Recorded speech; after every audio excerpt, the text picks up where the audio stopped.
एक दिन जंगल में एक तोता आया जिसने सबको हैरान कर दिया।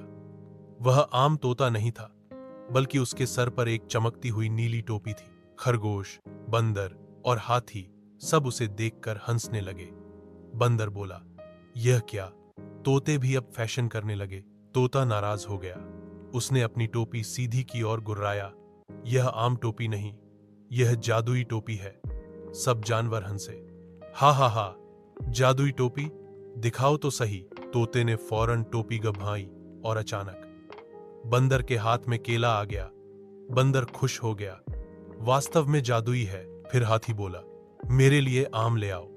तोते ने फिर टोपी घुमाई, लेकिन आम की जगह हाथी के सर पर छोटा सा तरबूज आ गया। सब जोर जोर से हंसने लगे। खरगोश ने पूछा, यह टोपी तुम्हें मिली कहां से? तोता बोला, यह मुझे एक उल्लू ने दी, जिसने कहा कि जो भी हंसाए वही सबसे अक्लमंद होता है।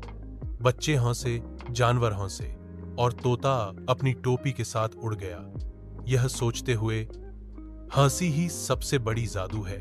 मजे की बात, अब जब भी जंगल में कोई हंसता है, सब कहते हैं, लगता है टोपी वाला तोता फिर आया है।